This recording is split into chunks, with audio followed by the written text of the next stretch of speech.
உதயநிதி அங்கே பிரச்சாரம் போகிறாரு. என்ன சொல்கிறார்? உங்கள் யார் தெரியுதா? யார்? மார்ட்டின் மனைவி. 6000 கோடி சொத்தான். 1000 கோடி சொத்தை இது பண்ணிட்டாங்களாம், சீல் வச்சுட்டாங்களாம் அப்படிங்கிறது. ஒரே ஒரு சின்ன எடுத்துக்காட்டு மட்டும் சொல்றேன்.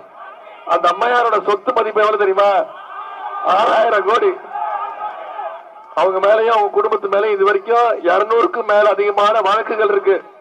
நான் என்ன கேட்குறேன்? 2 விஷயத்தை கேட்குறேன். 6000 கோடி சொத்து இருந்தது.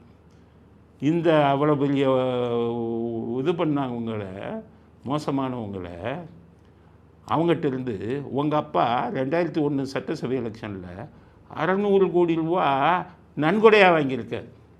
அப்போ அவர் மேலே 6000 கோடி சொத்து இருந்தது தெரியாதா? அவர் மேலே நூற்றுக்கணக்கான வழக்கு இருந்தது அப்போ உங்களுக்கு தெரியாதா? இப்போ தான் கண்ணு தெரியுதா?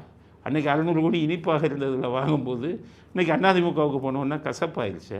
உதயநிதிக்கு தான் கேட்குறேன், 6000 கோடி அவங்க சொத்து.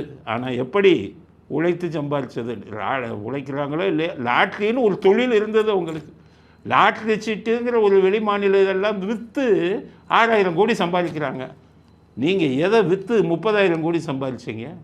உங்கள் பிடிஆர் நீங்களும் சபரீசனும் 30,000 கோடி சம்பாதிச்சிங்க. நீங்கள்லாம் 6000 கோடி சம்பாத்தியம் தொழிலில் வச்சு சம்பாதிச்சவங்களை வச்சு பேசலாமா? உங்களுக்கு தொழிலே இல்லாமல் 30,000 கோடி சம்பாதிக்கும் போது ஒரு தொழிலில் 6000 கோடி சம்பாதிச்சவங்களை கேட்குறதுக்கு என்ன உங்களுக்கு என்ன அருகதை இருக்குது? அவங்கள்ட்ட போய் 600 கோடி சொத்து இதையும் வாங்கிட்டு நன்கொடையும் வாங்கிட்டு இன்றைக்கி அவங்கள இது பண்ணி பேசினா தமிழ்நாட்டு மக்கள் நான் என்ன நினைப்பாங்க? உங்களுக்கு தான் அசிங்கம்.